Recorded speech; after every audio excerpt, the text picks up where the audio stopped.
ना सर, उधर से करें, इनको जेल में भेजा जाएगा। अरे भेजो जेल में भेजना चाहते हो भेजो।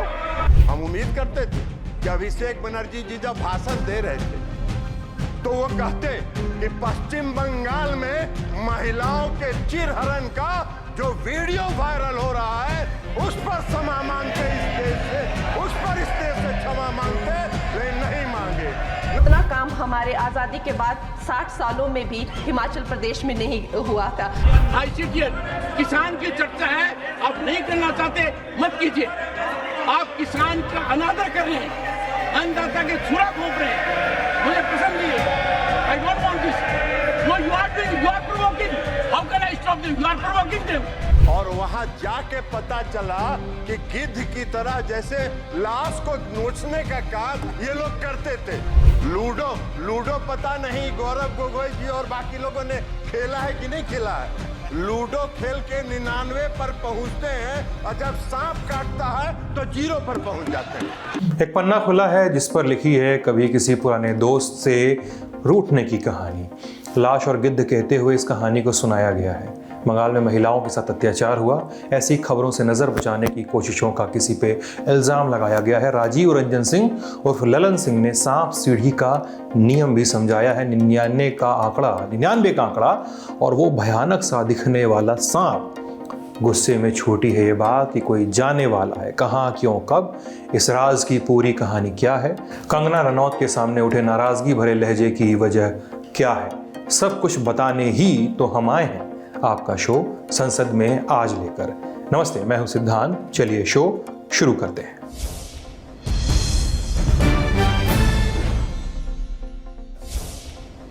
दोपहर 1:14 मत्स्य पालन पशुपालन डेयरी मंत्री राजीव रंजन सिंह उर्फ ललन सिंह की बारी थी कि वो बजट पे अपनी बात रखें। ललन सिंह ने कहा कि बजट पर बोलने के बजाय विपक्ष नरेंद्र मोदी पर भाषण दे रहा है।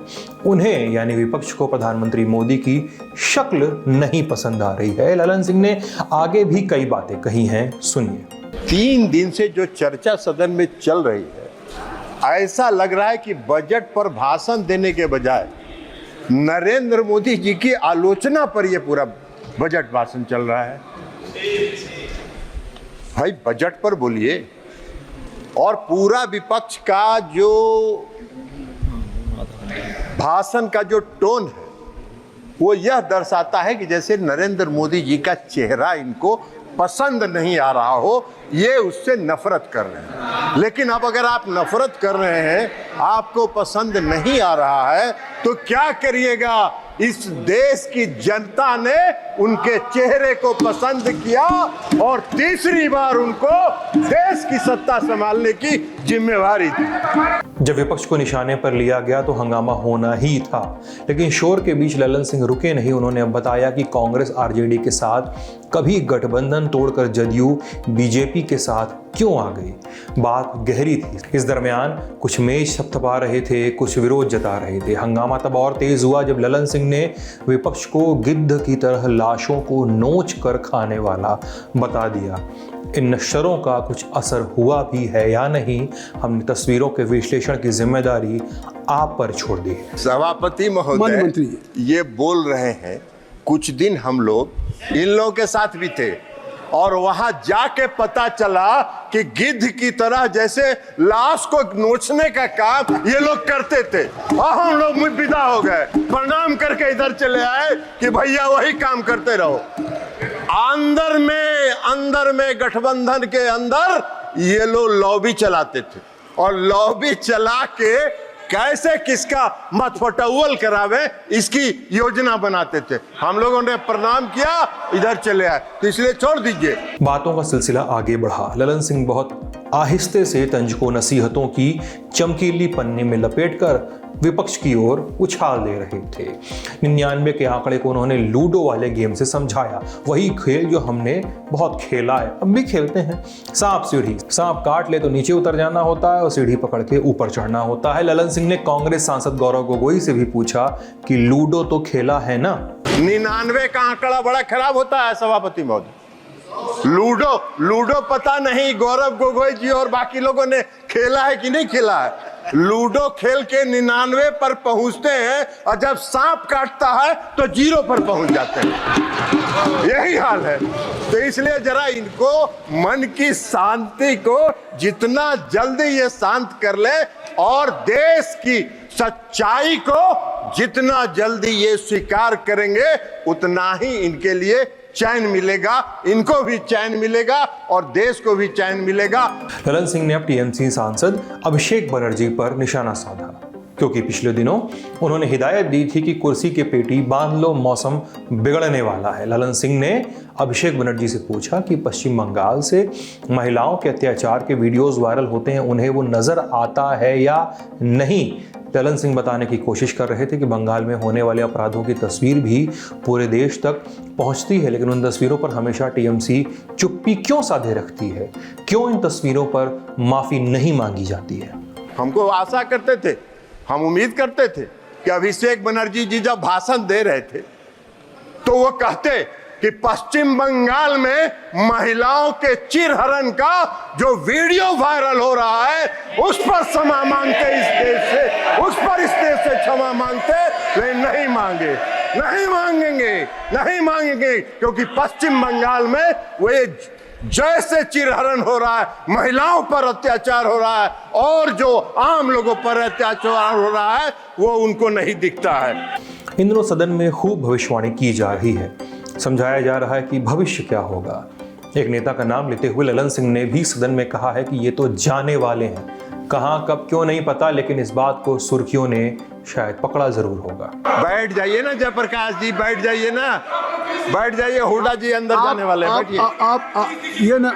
आप अपना सभापति महोदय, अपना भाषण। सभापति महोदय, मैं ये कह रहा था कि 17वीं लोकसभा के दौरान जब आपका अवसर आएगा तो बोलिएगा प्लीज। जयप्रकाश जी, तो प्लीज हुड्डा जी, तो कहना चाहिए, इनको कहना चाहिए, अरे इनको कहना चाहिए कि पश्चिम बंगाल में जो चिरहरण हुआ वो जायज था। यही कह दीजिए, यही कह दीजिए देश के सामने, यही कहिए। माननीय मंत्री, आप इधर बैठे, मैं दूंगा, इनकी बात खत्म कर दीजिए, आप बैठ जाएं। जयप्रकाश जी आप बैठ जाएं, बैठ जाइए ना। ये क्या बात है, आप जयप्रकाश जी बैठ जाएं, बैठ जाइए। माननीय सदस्य, ऐसे सदन ऐसे नहीं चलता। माननीय मंत्री जी आपसे आग्रह है कि आप अपना भाषण कृपया संक्षिप्त करें और आप माननीय सदस्य का नाम महोदय मैं नाम नहीं ले रहा हूँ, मैंने नाम वापस ले लिया, नाम हमने विड्रॉ कर लिया। अब हम ये कह रहे हैं कि 17वीं लोकसभा में उस समय माननीय विरोधी दल के नेता और सबसे बड़े पार्टी के जो नेता थे उन्होंने सदन के अंदर कई बार अपनी पीड़ा का इजहार किया कि उनके क्षेत्र में दिशा की बैठक होने नहीं दी जा रही है और गौरव गोगोई जी बैठे हुए थे। गौरव गोगोई जी उसके गवाह हैं, जयप्रकाश जी तो उसमें थे नहीं, ये कहां से जानेंगे। तो इसलिए गौरव गोगोई जी के सामने पीड़ा हुई। एगो सीट कांग्रेस को दिया, कांग्रेस ने दिया नहीं, एक कांग्रेस एक को सब। अब उसके बाद भी लगे हुए हैं, तो लगे रहिए मुन्ना भाई, कुछ न कुछ तो मिलेगा। लेकिन 99 वाला भी खतरा है, सांप का अगर काटा तो 0 पर आइएगा, लेकिन लगे रहिए, क्या करिएगा। कंगना रनौत के लिए पहला मौका था जब वो सदन में किसी जरूरी विषय पर अपनी बात रख रही थी। बजट पे चर्चा के लिए वो खड़ी हुई। बीच भाषण में उन्होंने 60 साल बनाम 10 साल वाली तुलना शुरू कर दी गई। सामने से विरोध हुए। पीठासीन जगदम्बिका पाल ने विपक्षी खेमे को ये कहकर समझाने का प्रयास किया कि उनकी मेडन स्पीच है, पहली स्पीच है भाई, तो हूटिंग वाला जो तरीका है वो थोड़ा गलत है। एक बहुत बड़ी बाढ़ आई जिससे ना जाने कितने जन धन पशु जमीन की हमारे लोगों को जो है वो हानि हो गई। लेकिन दुख की बात यह है कि अभी भी हमारा हिमाचल प्रदेश जो है उस त्रासदी के प्रभाव से जो है उसके प्रभाव से उसकी हानि से बाहर नहीं आ पा रहा है। और उसका जो मूल कारण है वो है वहाँ की जो कांग्रेस की सरकार है, उनका जो लापरवाही है और उनकी जो भ्रष्टाचार नीतियां हैं। आज भी हमारे लोग जो हैं उस बाढ़ के प्रभाव से जो पीड़ित हैं है। मैं आदरणीय और माननीय हमारी जो वित्त मंत्री हैं श्रीमती सीतारमण जी का मैं आभार व्यक्त करती हूँ कि उन्होंने हमारी हिमाचल की जनता के लिए जो है एक स्पेशल रिलीफ फंड की जो घोषणा की है। हम सब हिमाचल वासियों की तरफ से हम आपका अभिनंदन करते हैं और हम आपका आभार प्रकट करते हैं। महोदय जी, मुझे ये जान के और आपको बताकर इस बात की खुशी भी होती है और खेद भी होता है कि जितना काम पिछले 10 वर्षों में हमारी भारतीय जनता पार्टी ने हिमाचल प्रदेश में किया है वो उतना काम हमारे आज़ादी के बाद 60 सालों में भी हिमाचल प्रदेश में नहीं हुआ था। आप सब हिमाचल जाते रहे होंगे Varsha, it is her maiden speech. आप सब Himachal Varsha, it is her maiden speech. Kindly 2:03 Punjab के संगरूर से आम आदमी पार्टी के सांसद गुरमीत सिंह मीत हेयर ने बजट पर चर्चा के बीच कंगना रनौत को खूब घेरा। हम बात कर रहे हैं, मैडम भी बोल रही थे कि जी 10 साल पहले ऐसे थे, 10 साल पहले ऐसा था। सर, सिर्फ आंकड़ों से भारत आगे नहीं जाएगा। अगर पूरी दुनिया में भारत की पोजीशन देखनी है तो हैप्पीनेस इंडेक्स में हम 2016 में 118वें नंबर पर थे और अब 126वें नंबर पर चले गए। ग्लोबल हंगर में हम 111वें नंबर पर हैं 125 देशों में। और जिन हमारे जो पड़ोसी देश हैं जिनको हम मुल्क भी नहीं समझते हो वो भी हमारे देश से आगे निकल रहे हैं। विपक्ष दावा कर रहा है कि सरकार ने 2 राज्यों पर विशेष ध्यान दिया है, बिहार और आंध्र प्रदेश। लेकिन बिहार के पूर्णिया से निर्दलीय सांसद पप्पू यादव ने कुछ स्कीम्स को लेकर सरकार से सवाल पूछे हैं, जैसे कि वृद्धा पेंशन योजना के तहत मिलने वाली राशि को बढ़ाया क्यों नहीं जा रहा है। मैं सरकार से जानना चाहूंगा ये 300 रुपया कब तक आप दोगे? 400 रुपया कब तक? क्या इस पेंशनधारी को 1000 से 2000 रुपया वृद्धा पेंशन को क्या नहीं बढ़ाना चाहिए? दूसरी चीज, नरेगा जिस पर मजदूर निर्भर है, मनरेगा की स्थिति को आपने कितना कम बजट दिया है, आप इसको देख लीजिए। दूसरा चीज जो हेल्थ सेक्टर है, ग्रामीण स्तर पर जैसे कैंसर है, ब्रेन ट्यूमर है, हार्ट है, जो संक्रमण बीमारी है, जो ओबीसी अत्यंत पिछड़ा दलित वर्ग आर्थिक रूप से वो नहीं कर पा सकता है, तो क्या आपने ऐसी कोई योजना बजट में कि जो ऐसा आयुष्मान तो कहीं है फेल्योर है, तो क्या आप कोई ऐसी योजना जिसमें कैंसर, हार्ट, ब्रेन ट्यूमर इसका इलाज फ्री और दवाई जो लगातार वृद्धि हो रही है और ग्रामीण स्तर पर किसी भी अस्पताल का जहां डॉक्टर नहीं है, 76 अध्यक्ष महोदय 12 मिनट में 76% लगभग डॉक्टर नहीं है, लगभग टेक्नीशियन और लैब नहीं है, सरकारी अस्पताल कहीं भी दवाई नहीं देता है, गुणवत्ता नहीं है, मेडिकल सिस्टम नहीं है, आप इस पर नहीं कुछ बोले। अब लोकसभा की कार्रवाई पर आते हैं, शुरुआती तस्वीरों पर भी नजर डाल लेते हैं। ये बताइए कि आपने शाहरुख खान की डंकी फिल्म देखी है? डंकी मारना यानी अवैध तरीके से विदेश पहुंचना। जब कई पाबंदियों की वजह से लोग दस्तावेजों के जरिए जायज तरीके से विदेश नहीं जा पाते तो खोजते हैं डंकी रूट, डंकी का तरीका।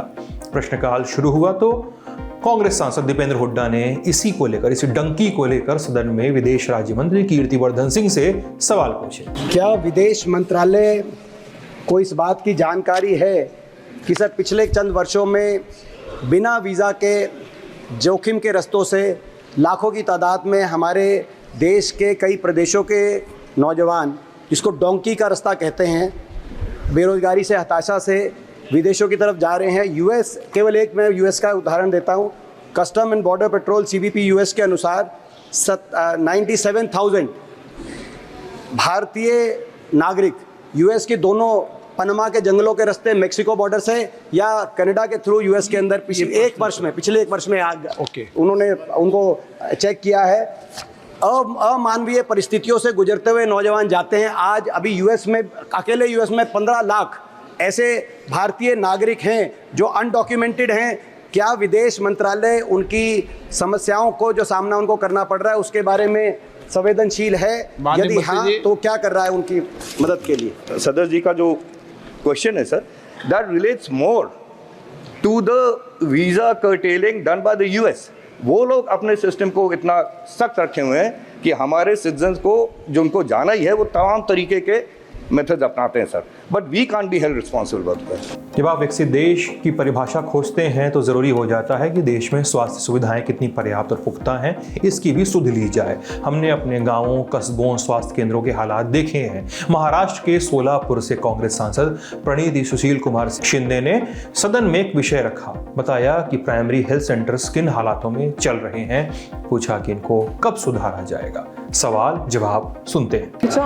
काफ़ी सारे PHCs हैं हमारे महाराष्ट्र में, देश में, जो अभी भी इल इक्विप्ड है। सिवाय ultrasound there is no other machinery in these PHCs and a lot of people have to come to the main civil hospital जो शहर में होता है। वहाँ पे फॉर एग्जांपल डिसेबिलिटी सर्टिफिकेट के लिए भी उनको सिविल हॉस्पिटल में आना पड़ता है, या ECG, एक साधारण ECG लेने के लिए भी उनको सिविल हॉस्पिटल में आना पड़ता है। तो honourable minister, I would like to ask you through speaker साहब, और यहाँ पे डॉक्टर्स भी नहीं रहते हैं बहुत बार, अतिरिक्त जिनके पास जिम्मेदारी होती है वो रहते हैं। So are you going to equip all the PHCs in our country with ECG machines, with more ultrasound machines, have a disability center? जो स्वावलंबन पोर्टल है वो भी पिछले 3 महीनों से चल नहीं रहा है। क्या आप हर एक PHCs में ये सेंटर्स लगवा देंगे? माननीय मंत्री जी, समय 12 बजे। मैं बड़े शॉर्ट में आपको बताता हूँ कि जो हमने व्यवस्था की है वो इस प्रकार से है कि सब सेंटर्स में हम 106 मेडिसिन फ्री देते हैं और 14 टेस्ट फ्री करते हैं। प्राइमरी हेल्थ सेंटर में 172 मेडिसिन हम देते हैं और 63 टाइप के हम टेस्ट फ्री करते हैं। कम्युनिटी हेल्थ सेंटर्स में हम 300 मेडिसिन देते हैं, 97 टाइप के टेस्ट हम फ्री करते हैं, और डिस्ट्रिक्ट हॉस्पिटल्स में हम 381 फ्री मेडिसिन देते हैं और 134 टेस्ट फ्री करते हैं। जहाँ तक सवाल है, बहुत से प्रोग्राम्स को इन 10 सालों में हम लोगों ने अनफोल्ड किया है, डिस्ट्रिक्ट लेवल तक किया है। आप सबको जान करके खुशी भी होगी कि हमारे डायलिसिस का प्रोग्राम कभी हम सोच नहीं सकते थे। लोग 250-250 किलोमीटर, 300-300 किलोमीटर डायलिसिस के लिए जाते थे। आज सब डिविजनल हॉस्पिटल और डिस्ट्रिक्ट हॉस्पिटल्स में भी हमने डायलिसिस का प्रोग्राम किया है। तो इस तरीके से हमारी कोशिश है कि आम आदमी को सरकार के तरफ से सुविधाएं स्वास्थ्य की मुहैया कराई जाए। दोपहर 12:01 पे सदन में प्रश्नकाल समाप्त। उसके बाद लोकसभा अध्यक्ष ने सदस्यों से दस्तावेजों को सदन के पटल पर रखने को कहा। लोकसभा में अब बीजेपी सांसदों ने कर्नाटक के महर्षि वाल्मीकि सोसाइटी में कथित भ्रष्टाचार का मुद्दा उठाया। सदन में हंगामा बढ़ा तो कार्रवाई को 12:30 बजे तक के लिए स्थगित कर दिया गया। रिगार्डिंग कर्नाटक के मुख्यमंत्री का करोड़ों रुपए का घोटाले में नाम आता वाल्मीकि स्कैम में। माननीय, आप सदन नहीं चलाना चाहते? पेपर लेकर आ दीजिए, 12:30 तक कर दीजिए। अब राज्यसभा चलते हैं। शाम 4:10 का वक्त पीयूष गोयल ने एक ट्वीट का जिक्र करते हुए संजय सिंह का नाम लिया। दरअसल संजय सिंह ने ट्वीट किया कि जावेद अली खान सपा के सांसद हैं। पिछड़ों की संख्या के आधार पर आरक्षण दिए जाने के प्राइवेट मेंबर बिल पर बीजेपी ने खूब हंगामा किया और सदन स्थगित कर दिया। बीजेपी पिछड़ों, दलितों, आदिवासियों के खिलाफ हमेशा थी और हमेशा रहेगी। वहीं इस ट्वीट के जवाब में संजय सिंह ने क्या कहा, सुनिए। इस सदन की कार्रवाई के बारे में सत्ता पक्ष के लोग, विपक्ष के लोग ट्वीट करते हैं। अब देख लीजिए सर, आपने अलाउ किया है, वो बोल रहे थे, मैं चुपचाप सुना सर। ट्वीट करते हैं प्लीज। हमारे एक साथी ने हमारे एक साथी ने यहां पर ओबीसी आरक्षण जनसंख्या के आधार पर दिया जाए, ये बहस जी आपको बोल रहा हूं सर। वो बहस में हिस्सा ले रहे थे नीरज डांगी जी, सब लोगों ने रोका सर। सर एक मिनट सर, सर एक मिनट सर, सर हाउस क्यों एडजर्न हुआ? सर एक मिनट, एक मिनट सर, हाउस सर, मुझे आपने 2 मिनट का टाइम दिया है, प्लीज 2 मिनट का सर टाइम दिया है, मुझे अपनी बात करने दीजिए। इन लोगों ने रोका, हाउस एडजर्न हुआ सर। अगर रोका नहीं तो हाउस एडजर्न क्यों हुआ? आपने रोका, मैंने उसको ट्वीट कर दिया। मंत्री जी नाराज हो रहे हैं, इतने लोग इनके पीछे खड़े होके हमको धमका रहे हैं। हम धमकियों से डरने वाले लोग नहीं है। आप जेल भेजने की धमकी दे रहे हैं आपके सामने सर। उधर से कह रहे हैं इनको जेल में भेजा जाएगा। अरे भेजो जेल में भेजना चाहते हो भेजो। ये वाजपेयी जी हमारे राज्य से आते कहते हैं इनको जेल में भेजा जाएगा। अरे भेजो जेल में। जेल से कौन डरता है? किसको डरा रहे हो आप जेल से भाई? आप भेजिए जेल में सर। यही सदन से जेल भेज दीजिए सर। सदन से जेल भेज दीजिए। जेल से डराइए मत, मैं सिर्फ ये कह रहा हूं सदन से जेल भेज दीजिए। आप सरकार में सत्ता में आप जेल भेजना चाहते हैं। ओके। आप लोग चिल्ला रहे हैं जेल भेजेंगे यही से भेजिए। ओके। सीट को लेकर संसदीय कार्य मंत्री किरेन रिजिजू ने भी नाराजगी जताई। बोले कि ऐसे वक्तव्य की वजह से ही सदन में गड़बड़ी पैदा होती है। उन्होंने कहा कि जब परिसर में महिला थी तो आपने अपमान किया, आदिवासी राष्ट्रपति का आपने अपमान किया है। किरेन रिजिजू ने संजय सिंह से माफी की भी मांग की। राज्यसभा में आज शिवराज सिंह चौहान ने कई आंकड़े खोले हैं, सरकारों के बीच का अंतर समझाया। हुआ यूं कि प्रश्नकाल के दौरान समाजवादी पार्टी के सांसद रामजी लाल सुमन ने केंद्र सरकार पर गंभीर आरोप लगाए। इन आरोपों के जवाब के बाद सदन में हंगामा शुरू हुआ। इतना हंगामा कि सभापति ने सदस्यों को शांत कराने के लिए हाथ तक जोड़ लिया। सभापति जी, ये जो किसानों को भगवान बता रहे हैं, मैं आरोप लगाना चाहूंगा कि इनको किसानों की समस्याओं से कोई प्रश्न पूछिए रामजी लाल जी, प्रश्न पूछिए। मेरा पूरक प्रश्न ये है कि ये जो न्यूनतम समर्थन मूल्य है ये 1966-67 से शुरू हुआ और व्यवहार में बात यह हम भी खेती करते हैं कि किसान को कभी भी एमएसपी का लाभ नहीं मिला। सभापति महोदय, इसलिए किसानों ने मांग की कि एमएसपी को कानूनी गारंटी दी जाए। मैं सभापति महोदय, आपके आज्ञा से मैं कृषि मंत्री से जानना चाहूंगा, सीधा जवाब दीजिए, आप बचिए मत, कि आप एमएसपी को कानूनी गारंटी देना चाहते हैं या नहीं देना चाहते। अब कृषि मंत्री शिवराज सिंह चौहान ने रामजी लाल को चौपाई के साथ जवाब दिया। क्या कहा, सुनते हैं। ये गलत आरोप लगा रहे हैं। सरकार की 6 सूत्रीय रणनीति है किसान को ठीक दाम देने के लिए। एक उत्पादन बढ़ाना, दूसरा उत्पादन की लागत घटाना, तीसरा उत्पादन के ठीक दाम देना, चौथा अरे आप क्यों डिस्टर्ब करते हो? माननीय सभापति नहीं, रामजी लाल जी एक बार बैठिए। आप मंत्री भी रह चुके हैं, अनुभवी हैं, प्रश्न पूछिए, नहीं तो बीच में मत टोकिए प्लीज। It doesn't require। माननीय सभापति महोदय, माननीय सभापति महोदय, हमें किसान विरोधी कहा जा रहा है। मैं कह रहा हूँ कि हम उपाय कर रहे हैं। प्रधानमंत्री नरेंद्र मोदी जी से जब बड़ा किसान हितैषी कोई है नहीं। इधर शिवराज सिंह ने बात खत्म की, उधर हंगामा इतना कि सभापति जगदीप धनखड़ बार बार विपक्षी दलों से शांत रहने की अपील करते रहे। नहीं थमा हंगामा तो जगदीप धनखड़ ने एक वक्त पर हाथ जोड़कर सदस्यों से अपील की, कई सदस्यों के नाम तक ले लिए। I am constrained to name Shri Randeep Surjewala, Shri Shakti Singh Gohil.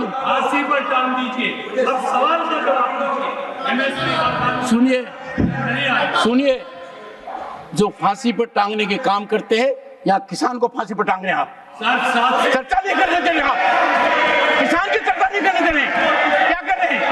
Nothing will go on record। आप किसान का अनादर कर रहे हैं, आप राजनीति कर रहे हैं, ये मैं कह रहा हूं आपको, मैं आंखों से देख रहा हूं। मंत्री जी ईमानदारी से, पारदर्शिता से, लगन से अपनी बात करें। पहली बार एक मंत्री ने आकर किसान के हित की बात की है, दिल से किसान की बात की है, किसान की पीड़ा को समझा है ना। प्लीज बैठ जाइए, मेरा आपसे हाथ जोड़कर विनती है, अन्नदाता की इज्जत कीजिए, किसान की इज्जत कीजिए, प्लीज बैठ जाइए, बैठ जाइए। Nothing will go on record. Pramod Tiwari ji, Pramod ji, ये क्या रट लगा? Nothing is going on record. Pramod ji, दुखी मन से मैं कह रहा हूं, दुखी मन से कह रहा हूं कि रणदीप सुरजेवाला ये संकेत देना चाहते हैं मैं हितैषी नहीं है, दुश्मनी निकाल रहे हैं, चर्चा नहीं होने दे रहे हैं, दुश्मनी निकाल रहे हैं। किसान पीड़ादायक करो, किसान से दुश्मनी मत निकालिए। किसान से क्या बैर है आपका? किसान से क्या बैर है? नहीं, किसान से क्या बैर है बताइए मुझे, तो चर्चा क्यों नहीं होने? एमएसपी का कानून लाएंगे। आप तो 10 साल रहे हैं, आप तो शासन में 10 साल रहे हैं। 10 साल में महारत कर दी क्या कोई? छलांग लगा दी आपने? क्या बात कर रहे हैं? बैठिए आप गिरेबान में देखिए, गिरेबान में झांके, डोंट फोर्स में। शिवराज सिंह चौहान ने अब यूपीए एनडीए की सरकारों के कामों की तुलना की, बताया कि एनडीए की सरकार ने किसानों के लिए क्या क्या काम किए हैं, सुनते हैं। कपास की गांठ ये खरीदते थे केवल 26 लाख, हमने बढ़ाकर 31.17 लाख कपास की गांठ खरीदी है। और माननीय सभापति महोदय, संस्थागत ऋण इनके समय ऊंचे ब्याज की दरों पर मिलता था, केवल 7.3 लाख करोड़। ये नरेंद्र मोदी जी की सरकार है, 25 लाख करोड़ रुपए संस्थागत ऋण दिया जा रहा है। माननीय सभापति महोदय, जब इनकी सरकार थी धान की खरीद के लिए न्यूनतम समर्थन मूल्य से लाभान्वित किसान केवल 78 लाख थे, अब बढ़ के 1,83,8248 हो गए। और माननीय सभापति महोदय, गेहूं के खरीद के लिए न्यूनतम समर्थन मूल्य से लाभान्वित होने वाले किसान केवल 20 लाख थे, जो 22,69,264 हो गए। और माननीय सभापति महोदय, मुझे इजाजत दीजिए, ये केवल राजनीति कर रहे हैं। स्वामीनाथन कमेटी की रिपोर्ट में जब ये कहा गया कि लागत पर 50%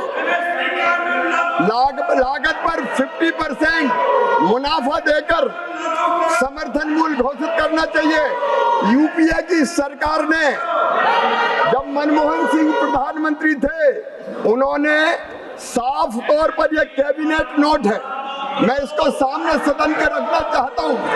इन्होंने ये कहा कि एमएसपी को उत्पादन की भारित औसत लागत से 50% अधिक तय करने की सिफारिश पर यूपीए सरकार ने कैबिनेट में यह कहते हुए स्वीकार नहीं किया कि सीएसीपी द्वारा प्रासंगिक कारकों की व्यवस्था पर विचार करते हुए एक वस्तुनिष्ठ मानदंड के रूप में एमएसपी की सिफारिश की गई है। इसलिए लागत पर कम से कम 50% की वृद्धि निर्धारित करना बाजार को विकृत कर सकता है। तो सदन की जरूरी बातें आ गई हैं, और भी ज़रूरी बातें हैं, और भी वीडियोस हैं हमारे ललन टॉप के चैनल पे, रिपोर्ट्स के माध्यम से, शॉर्ट्स और रील्स के माध्यम से, टेक्स्ट स्टोरीज भी हमारी वेबसाइट्स पे हैं, कई सारे शोज भी हैं। देखते चलिए, सुनते चलिए, गुनते चलिए, और हमें ये बताते चलिए कि ये वीडियो आपको कैसा लगा। प्लीज़ कमेंट सेक्शन में हम इंतज़ार करेंगे आपकी राय का। बने रहिएगा। शो को लिखा है हिमांशु ने, मैं सिद्धांत हूँ, कैमरे के पीछे जतिन। आप ललन टॉप देख रहे थे, बहुत बहुत शुक्रिया।